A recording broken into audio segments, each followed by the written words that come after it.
네, 안녕하세요. 공간정보학의 2회 5주차 수업을 시작하겠습니다. 오늘부터는 사진 측량에 대해서 배우도록 하겠습니다. 이런 내용들을 배울 거예요. 사진 측량의 정의와 역사, 특성, 분류, 활용 분야, 그리고 사진 측량을 이용한 3차원 모델링에 대해서 배울 예정입니다. 우선 다른 경우와 마찬가지로 사진 측량이 무엇인지, 사진 측량의 정의부터 한번 살펴보도록 할게요. 사진 측량의 정의. 영어로 한번 써볼게요. 사진 측량을 영어로 어떻게 쓰냐면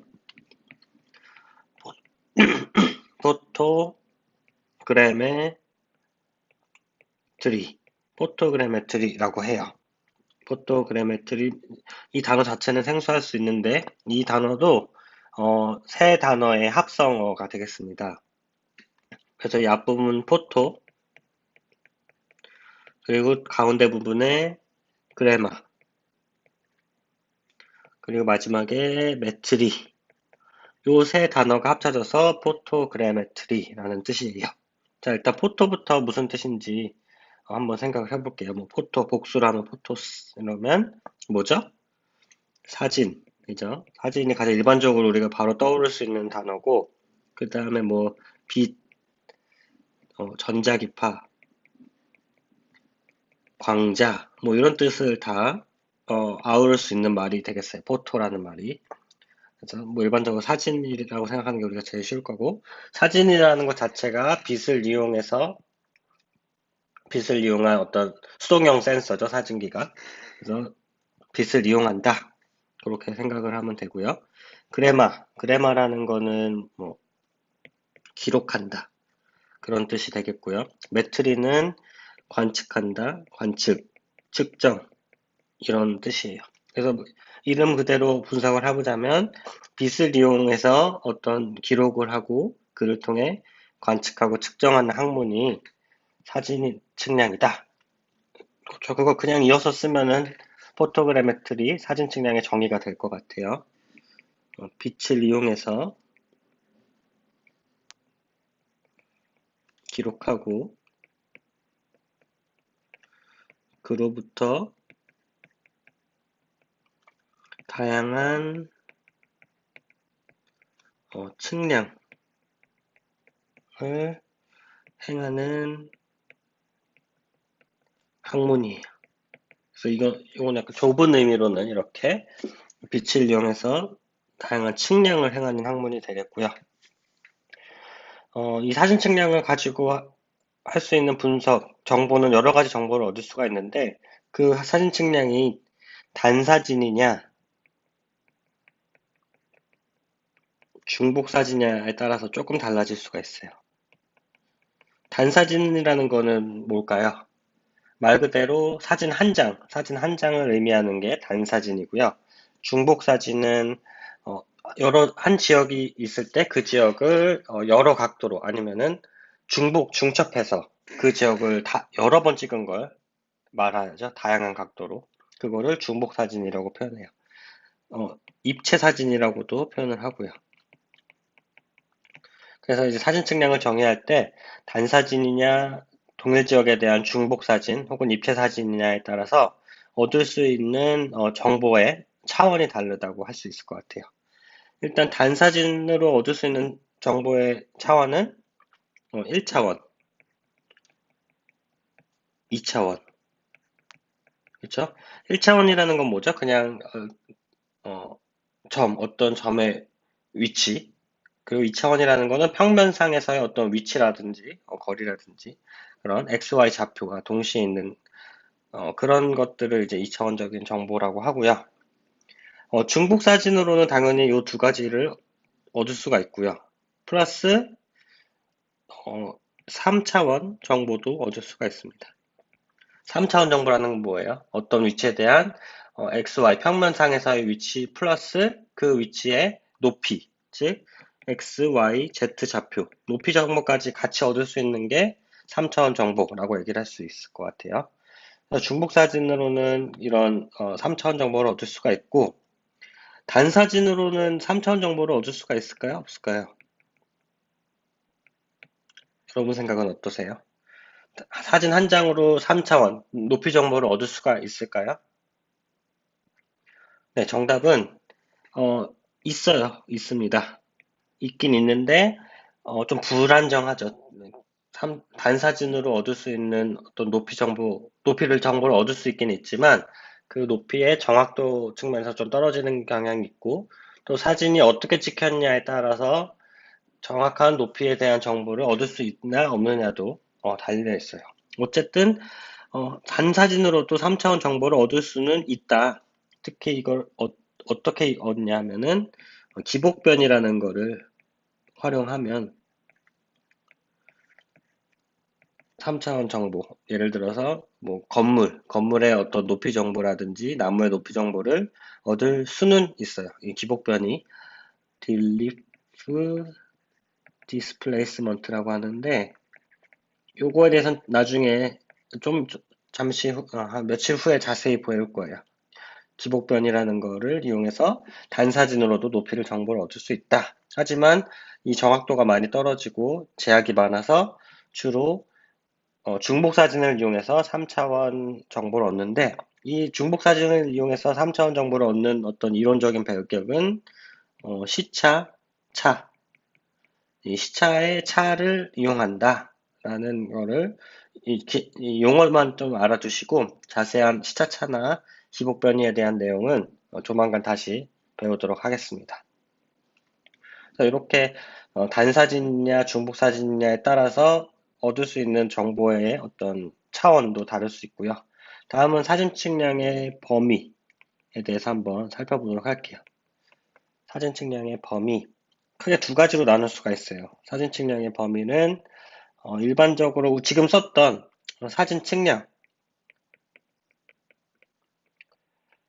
굳이 좀 더 자세히 얘기하자면 정량적 사진 측량, 영어로는 포토그래픽 서베이 이렇게 표현할 수 있을 것 같고요. 이게 이제 첫 번째 사진 측량의 범위가 되겠고 두 번째는 사진 판독입니다. 사진 판독이라는 거는 이제 정, 성, 적, 그쵸? 사진 측량. 이것도 영어로는 포토그래픽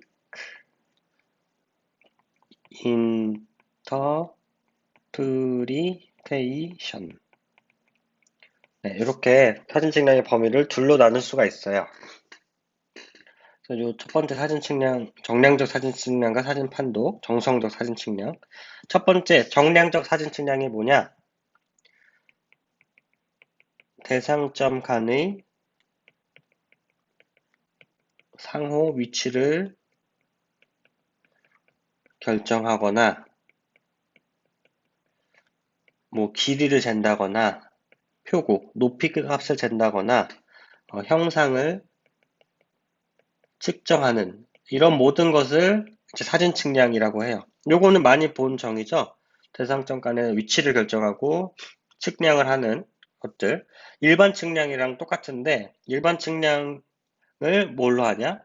사진기를 이용해서 일반 측량을 하는 것을 정량적 사진 측량이다. 그러니까 양적으로 뭘 구한다는 거죠. 측량을 한다는 거죠. 영어를 봐도 서베이, 측량이잖아요. 이게 첫 번째예요. 사진 측량의 첫 번째 개념은 어떤 측량을 사진상에서 해보는 거가 이제 사진 측량이 되겠고요. 두 번째 사진 판독. 사진 판독은 뭐냐? 우리 관심 있는 대상물을 탐지하거나 확인하는 작업. 그리고 그걸 바탕으로 어떤 속성을 분석하는 것을 말한다. 그래서 위에는 어떤 길이 재고, 뭐, 넓이 재고 그런 특성을 갖는 측량적인 개념이라면 사진 판독이라는 거는 보다 원격 탐사, RS 쪽에 좀 가깝다고 할 수 있을 것 같아요. 그래서 이미지 인터프리테이션 이거 뭐 굳이 얘기하자면 영상 판독이라는 기술인데, 말 그대로 우리가 영상을 보고 어떤 객체가 어느 위치에 있고 이게 뭘 하는 거고 그런 거를 분석하는 기술이 이제 영상 판독이고, 이런 영상 판독 기술과 RS 기술을 어, 합쳐서 이러한 기술을 이용해서 대상물을 탐지하고 확인하고 이 대상물의 속성을 분석하는 그런 활용 쪽에 가까운 것이 사진 판독이 되겠습니다. 그래서 이렇게 두 가지로 범위로 사진 측량이 나눠질 수가 있습니다. 네, 지금 설명한 사진 측량의 정의와 범위에 대한 내용을 PPT로 한번 확인을 해보겠습니다. 아까 했던 거 그대로라 간단하게 넘어가면 될 것 같아요. 포토그래메트리는 포토와 그래머와 메트리의 합성어라고 했죠. 그래서 빛을 이용해서 기록하고 그로부터 다양한 측량을 행하는 학문이고요. 그래서 사진이 한 장의 사진으로 얻을 수 있는 정보는 1차원, 2차원 정보. 3차원이라고 안 써는 이유가 이제 정확도가 조금 떨어진다고 했죠. 어쨌든 3차원 정보도 얻을 수는 있다.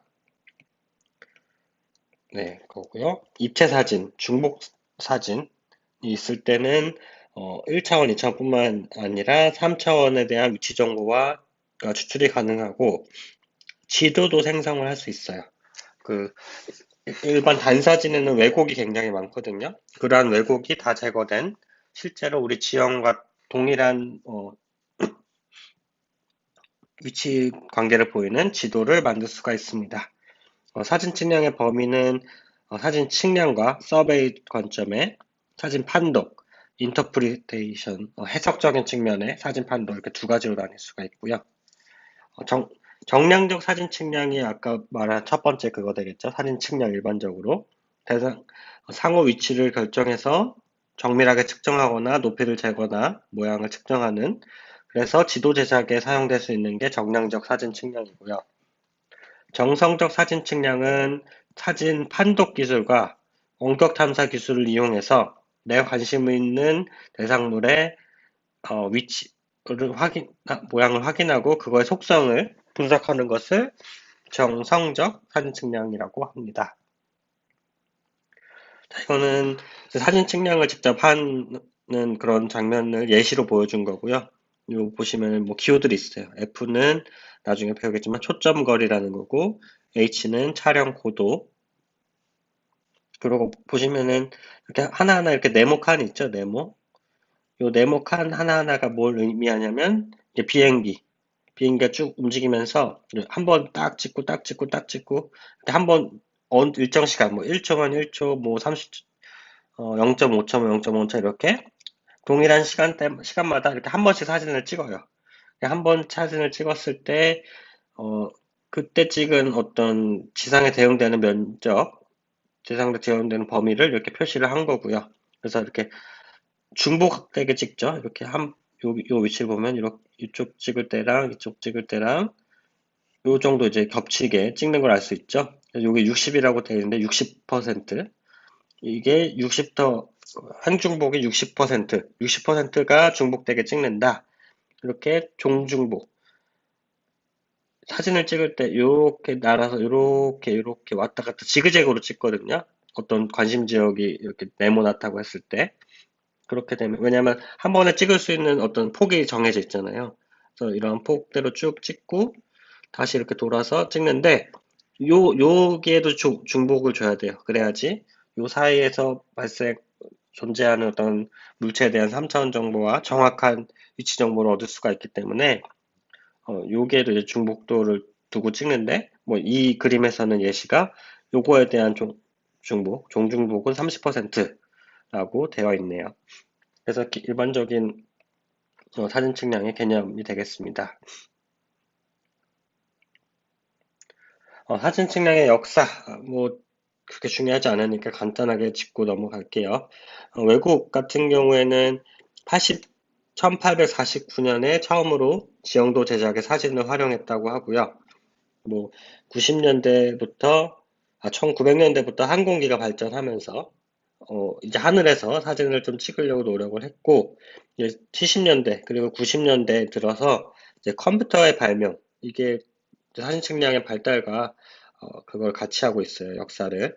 그렇기 때문에 이제 컴퓨터가 발전하고 사진 측량 기술이 발전함에 따라서 이제 수치 사진 측량, 디지털화 된 거죠. 지금의 우리가 갖고 있는 핸드폰 카메라로 찍은 것도 이제 다 디지털 사진이잖아요. 네, 그런 어떤 화소 형태로 된, 격자 형태로 된 사진기를 찍어서 정확한 위치를 분석하는 디지털 포토그래메트리 발전이 1990년대부터 본격적으로 시작이 된 거예요.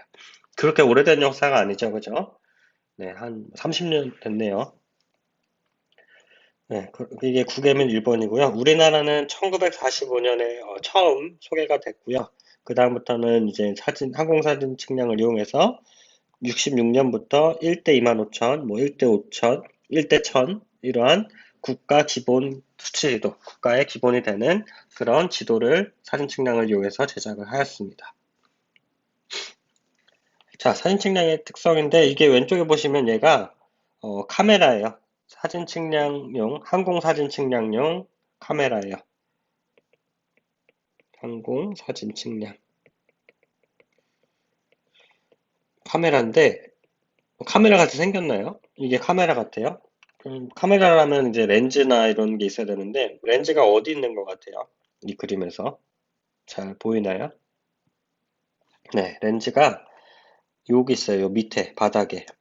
그래서 렌즈가 이렇게 바닥에 엄청 크죠, 렌즈도 바닥에 있어서 비행기 바닥에 구멍을 뚫고 이 렌즈를 이 구멍에 맞춰서 바닥에서 이제 비행기에서 그 지상을 이렇게 오른쪽 그림처럼 찍을 수 있게 만든 형태가 초기 항공사진 측량용 카메라와 비행기에 세팅하는 그런 형태가 되겠습니다.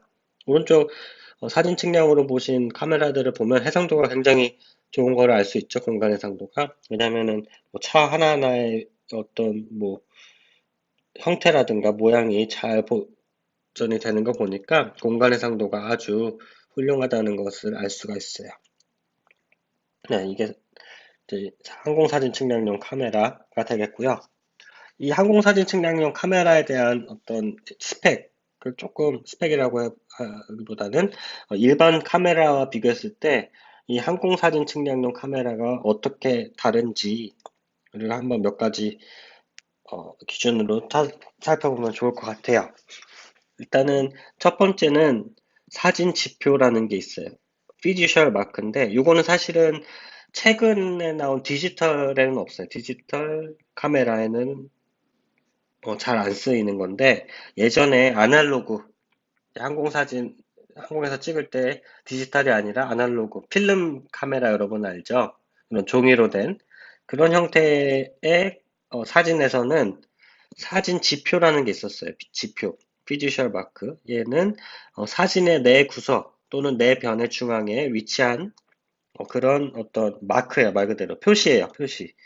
그 예시 그림을 보면은 왼쪽 그림을 보면은 요런 애들 있잖아요. 요런 애들. 요거는 다 있네요. 얘는 그 내 변 중앙에도 있고 그리고 꼭지점에도 이렇게 있네요. 그래서 얘네들을 가지고 뭘 하냐면 이렇게 표시가 되어 있고 이 표시가 사진상에서의 위치가 어딘지를 정의를 해주는 거예요. 그래서 우리 이제 디지털 카메라는 이런 걸 할 필요가 없죠. 왜냐하면 디지털 카메라는 지난 학기 위성 과목 이름 뭐였죠? 위성정보학계였나요?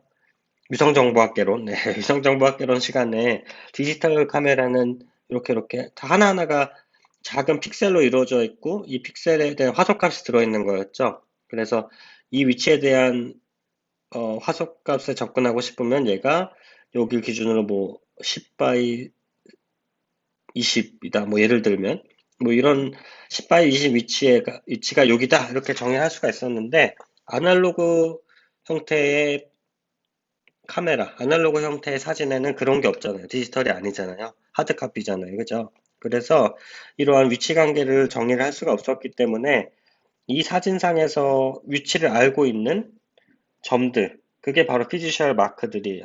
그래서 이 피지셜 마크는 이렇게 있고, 여기서 이제 사진상의 좌표를 정보를 제공하는 거예요. 사진상의 좌표 정보를 제공한다. 여기 이런 식으로. 그래서 요것들을 기준으로 얘네들이 교차하는 지역이 있을 거 아니에요. 그쵸? 이렇게 얘네들을 교차하는 지역을 잘 찾아서 딱 이 교차하는 위치가 주점이라고 표현을 하고, 이 주점이 뭐냐? 사진의 중심점이다. 이렇게 중심점을 우리가 잡아줄 수 있고요. 그리고 이 우리가 알고 있는 점들의 위치를 바탕으로 이러한 내가 관심 있는, 예를 들어 여기에 내가 관심 있는 뭐 건물이 있다 했을 때 이 건물의 사진상의 좌표 위치가 무엇인지, 이런 알고 있는 점들부터 이 점의 좌표를 유추할 수가 있는 거죠. 그래서 예전에는 이런 사진 지표가 굉장히 중요한 정보였어요. 아날로그 시대 때는. 이런 것들이 다 이제 검은색으로 표현이 되어 있는 게 사진 지표의 정확한 위치고요. 이런 식으로 자세히 확대해 보면 이런 식으로 되어 있고, 거기서 이 가운데 점이 사진상에서의 좌표가 어디인지를 정보를 제공해 주고 있습니다. 이거를 우리는 피듀셜 마크, 지표, 사진 지표라고 얘기를 합니다. 그래서 예전 항공 사진 측량은, 이거는 이제 아날로그 때 사진 지표가 이제 사진상에 있었고요. 항공 사진 측량용 카메라의 또 다른 특징은 초점 길이가 길다는 데 있어요. 뭐 88mm, 150mm, 210mm. 초점 길이가 길다는 거는 그만큼 이렇게 확대해서 찍을 수 있다라고 얘기를 하면 좋을 것 같아요. 그만큼 이렇게 주민 카메라의 어떤 성능이 좋다. 기본적으로 일반 카메라에 비해서 굉장히 모든 성능이 좋아야겠죠. 왜냐하면은 그래야 저 높은 하늘에서 찍어도 이 지상을 이제 잘 찍을 수 있잖아요. 비싸고 그만큼 성능이 좋다라고 일반적으로 생각을 하고 비교를 해보면 좋을 것 같아요. 그래서 대부분의 스펙이 일반 카메라보단 좋겠죠. 화각 측면에서, 화각이라는 거는 뭐 피사각, 필드 오브 뷰라고 하는데, 이 카메라가 이렇게 있을 때 이렇게 촬영할 수 있는 요 각도, 요걸 이제 우리는 화각, 필드 오브 뷰, FOV라고 해요. 그래서 이 화각이 마찬가지로 일반 카메라보다 굉장히 커요. 큰 건, 아주 큰 거는 뭐 120도, 90도, 60도. 그래야 뭐 한 번에 넓은 지역을 촬영할 수 있잖아요. 그리고 렌즈 자체도 이제 왜곡을 발생시킬 수밖에 없는데, 비싸고 좋은 카메라다 보니까 일반 카메라에 비해서 발생하는 렌즈 왜곡도 작고요. 해상도와 선명도도 당연히 높겠고, 필름 크기가 크다. 뭐 이거는 뭐 크게 중요한 건 아니지만 지금 디지털 카메라 시대니까. 그리고 사진기가 크고 무겁죠. 뭐 이렇게 성능이 좋은 대신 뭐 기술적인 한계에 의해서 좀 크게 만들어 줄 수밖에 없고 또 무거울 수밖에 없죠. 그리고 셔터 속도가 빠르다. 굉장히 중첩도를 크게 만들기 위해서는 비행기가 천천히 나르는 방법이 하나가 있겠고, 그쵸? 근데 비행기는 날 수 있는 속도의 저속 비행의 한계가 있을 거 아니에요. 그쵸? 너무 느리게 못 날잖아요.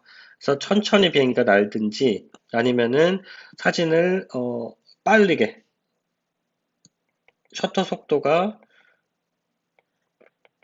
셔터 속도가 빨라서 굉장히 짧은 시간 내에 여러 장을 찍는 거죠.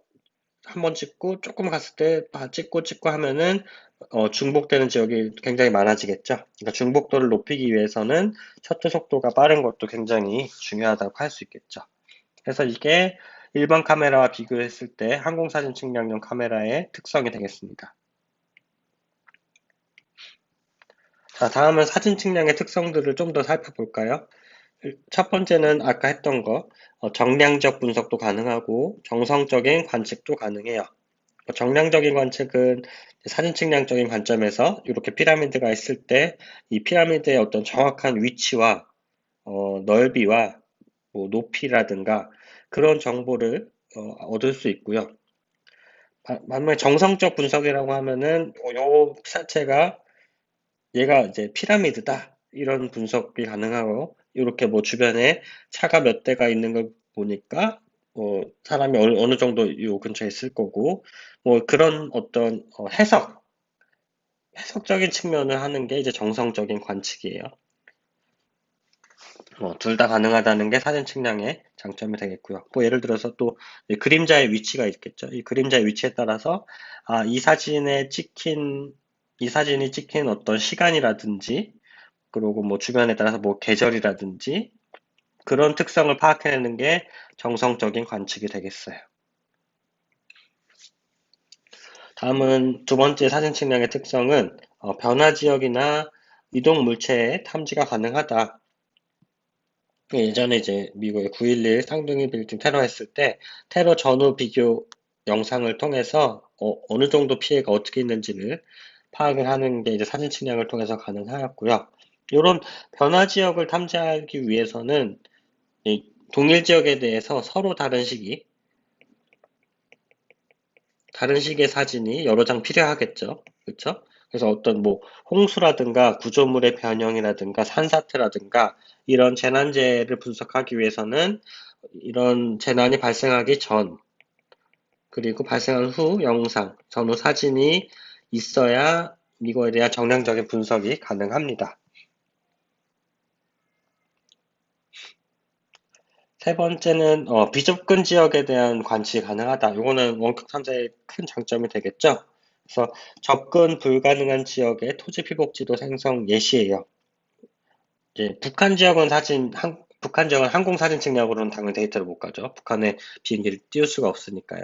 북한 지역은 이런 거를 이제 위성으로 할 수 있는 거고, 일단 뭐 우리나라를 예로 들면 우리나라도 어떤 뭐 이런 산지 같은 데는 직접 접근을 못하는 경우가 많잖아요. 사람이 뭐 굉장히 험하거나 아니면 출입 불가 지역 이렇게 되어 있는 곳이 있는데 그런 지역은 이제 비행기로 날려버리면 되죠. 비행기를 날려서 그 지역에 대한 정보를 제공을 할 수 있어요.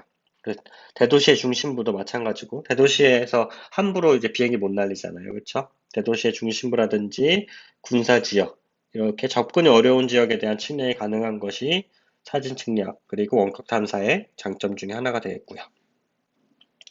다음의 장점은 축척 변경의 용이성이에요. 축척. 촬영한 사진과 기준점 성과를 이용해서 일정 범위 내에서 축적을 변경해서 대상물을 더할 수 있어요. 이거는 이제 옛날 아날로그 사진이나 아날로그 지도에서는 하기 어려웠던 부분인데 디지털화 되면서 가능해진 거죠.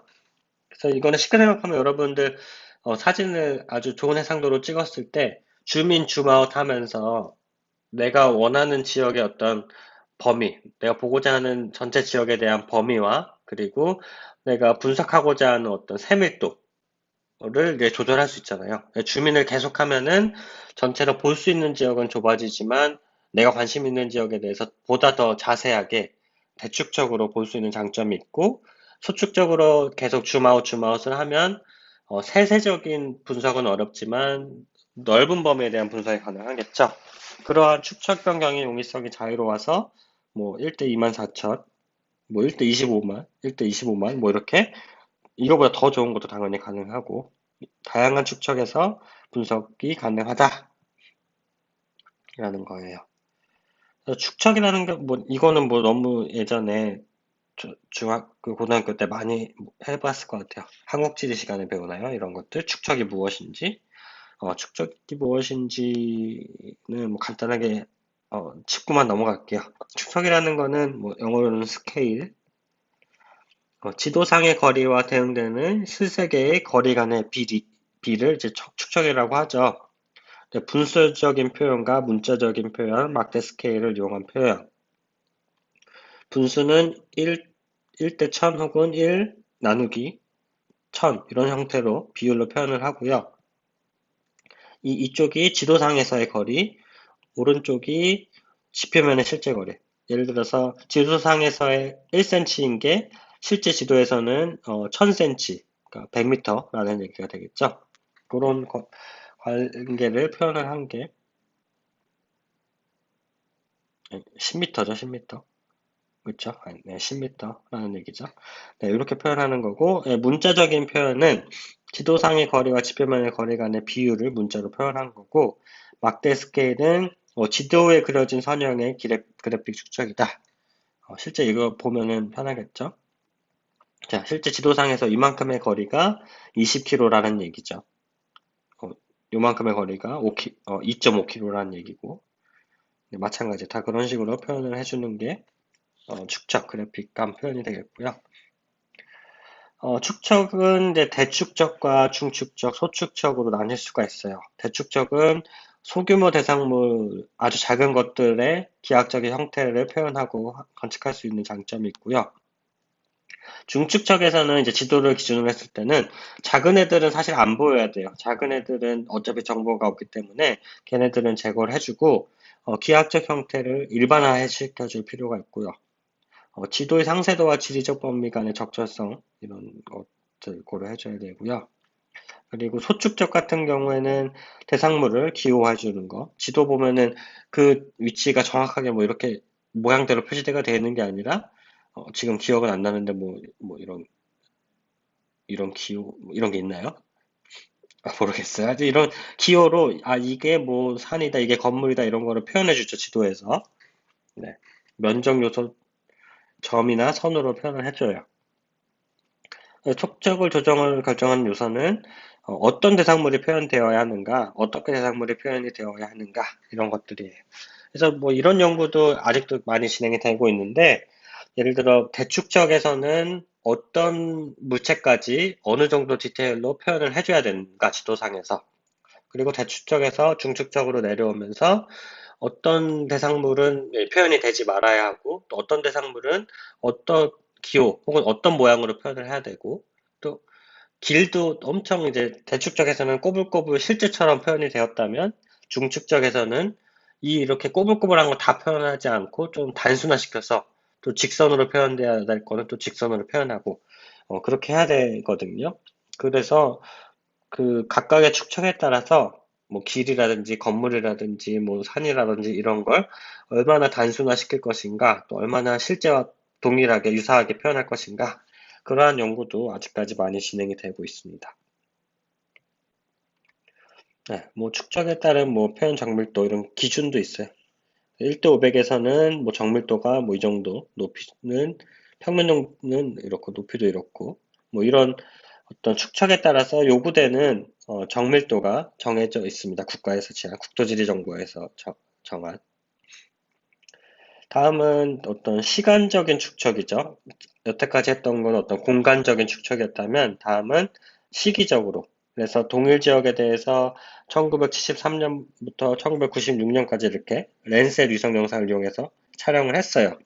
그거를 통해서 이 시간이 지나면서 화산 폭발 전후 어떻게 변화가 있는지를 보여주고 있어요.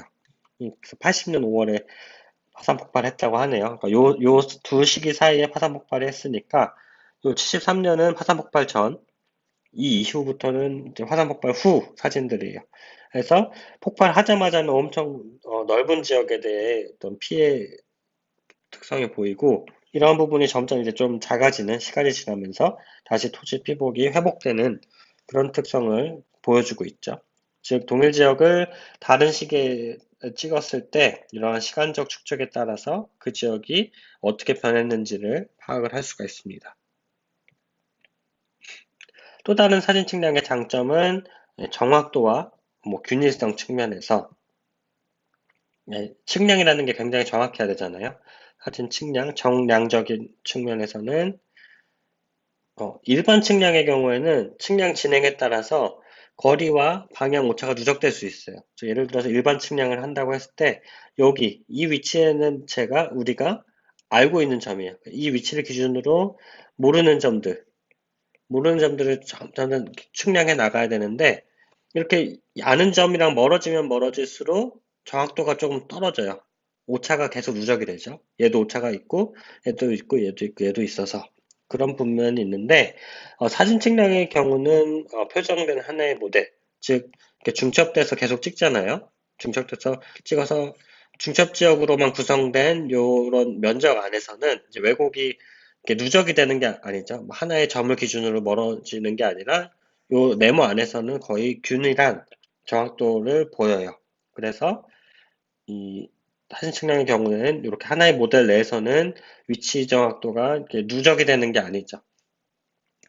뭐 이렇게 절대적인 정확도 비교를 하자면 이 일반 측량에서는 이렇게 누적이 돼도 이 결과 자체도 이 사진 측량보다는 더 좋을 수 있어요.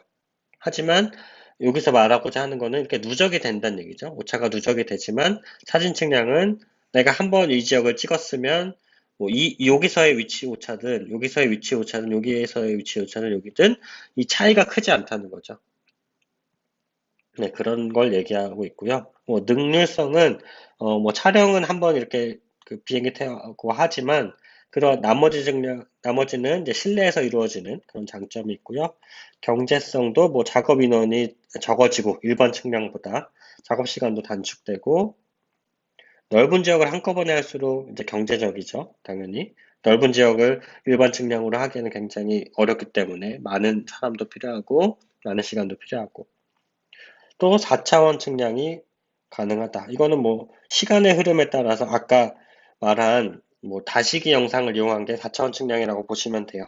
그래서 뭐 하천의 흐름이나 구조물 변형, 교통량 조사, 홍수, 화재 이러한 것들이 어떻게 변화됐고 어떻게 발생했는지를 모니터링 할 수 있다. 그러한 얘기가 되겠습니다. 자, 다음은 사진 측량의 단점 측면 이렇게 봐볼게요. 단점 측면은 소규모 대상물의 부적합이에요. 아주 좀 상대적으로 좁은 지역. 이럴 때는 이제 시설 비용과 설치비가 많이 필요해요. 왜냐하면은 이제 비행기는 일정한 속도로 쭉 날 수밖에 없죠. 비행기는 쭉 날 수밖에 없고 고도도 그려볼까 비행기. 예, 비행기요. 비행기가 쭉 일정한 속도를 아무리 줄여도 줄일 수 있는 한계가 있어요. 그쵸? 비행기가 날 수 있는 속도의 최저 속도가 있는데 뭐, 이 속도도 더 이상 줄일 수 없고, 이 고도도 어느 고도 이하로는 날 수가 없어요, 비행기는. 그쵸. 그러다 보니까, 뭐, 중첩되는 면적이라든가, 그리고 이, 이 공간의 상도도 아무리 카메라가 좋다고 해도, 어, 어느 정도 이상의 아주 높은 고해상도 영상을 얻을 수는 없어요. 하지만 이런 거는 무인 항공기를 이용하면 해결이 가능하죠. 무인 항공기는 속도 면에서도 좀 더 천천히 날도록 조절할 수 있고요. 바로 그 헬리콥터 형태, 잠시 후에 얘기하겠지만 이제 픽스드 윙 형태의 드론, UAV를 이용하면 더 천천히 날 수도 있고요. 이 고도도 낮출 수 있기 때문에 이런 좁은 소규모 지역에서는 무인 항공기가 많이 활용이 되고 있어요. 그리고 현장 측량 방법에 비해서 과정이 복잡하고 후처리 시간이 필요하다. 사진을 일단 찍어온 게 끝이 아니라 그 찍어온 사진 바탕으로 뭐 컴퓨터를 이용해서 뭐 여러 가지 후처리를 해야 되는 거죠. 왜곡을 지우고 지도화 시키기 위해서 정량적인 사진 측량 결과를 얻기 위해서 그리고 피사 대상에 대한 식별이 어렵다라는 부분도 단점이에요. 즉 사진에 나타나지 않는 부분 뭐 행정 경계라든지 하늘에서 찍었는데 행정 경계가 명확하게 보이나요? 그럴 리가 없죠. 이거는 사람들이 우리가 임의로 나눈 경계잖아요. 하늘에서 찍는다고 행정 경계가 보이지 않죠. 뭐 지명이나 건물명이나 뭐 음영이나 폐색 부분은 어, 사진 측량에선 얻을 수가 없어요. 현장 관측을 하거나 아니면 우리가 갖고 있는 또 다른 어떤 GIS 데이터나 통계 데이터를 같이 활용을 해보요. 이 중에 일부, 예를 들어서 음영 지역이나 회색 부분은 중복 촬영을 통해서 어느 정도 해결할 수 있어요. 이 음영이나 회색이 뭔지는 이제 다음 페이지에서 보여드릴게요. 그리고 기상 조건, 태양 고도 등의 영향을 받아요. 왜냐? 사진 측량은 빛을 이용하죠. 빛을 이용하면 뭐였죠? 수동형 센서니까. 그래서 뭐 그림자가 아주 낮은 적은 시간대에 촬영한다든지 비가 왔을 땐 좀 피한다든지 그런 것들 밤에는 못 찍고 그런 것들이 제약이 되겠죠.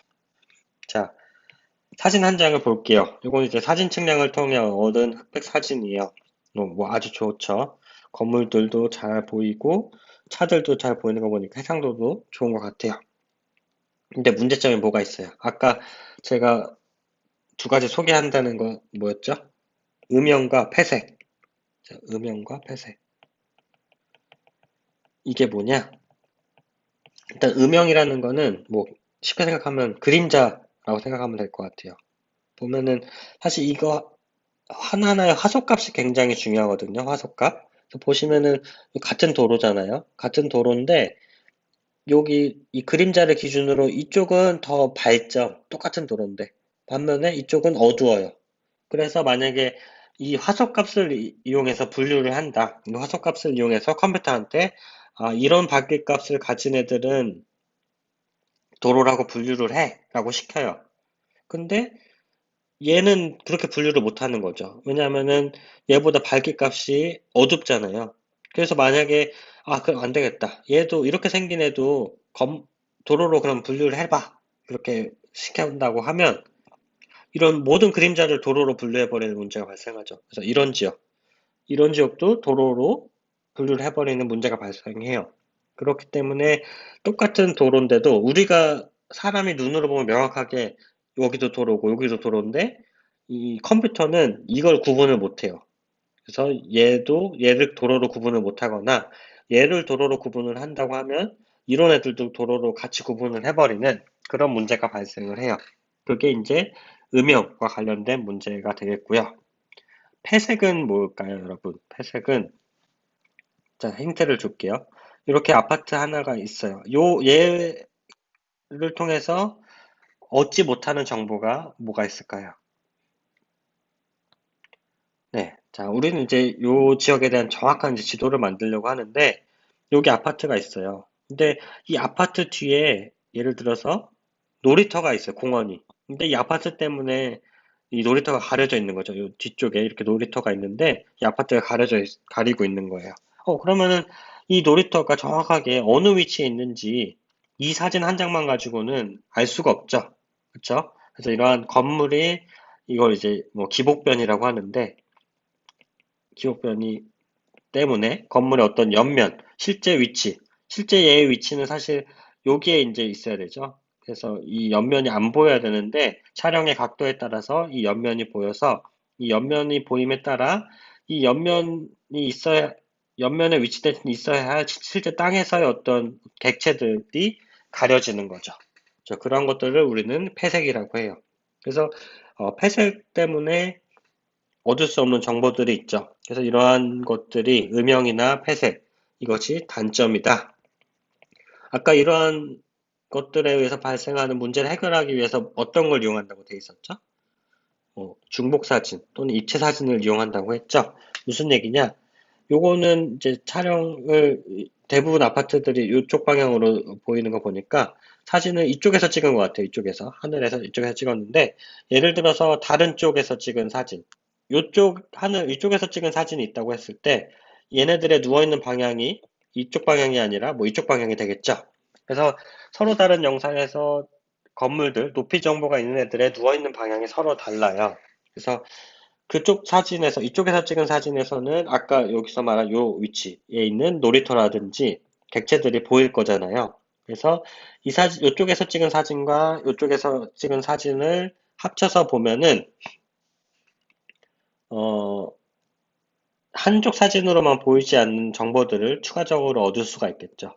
음영도 마찬가지로, 어, 이쪽 사진에서 보이는 어떤 그림자의 위치와 범위가 다를 거고, 또 촬영 시간도 다르게 한다면, 이 그림자의 범위가 달라지기 때문에 위치와 그러한 중복 사진, 서로 다른 시기에 찍은 사진들을 같이 활용을 하면 보다 더 정확한 정보, 음영과 폐색에 의해서 얻을 수 없는 정보들까지 얻을 수 있다는 장점이 있겠습니다.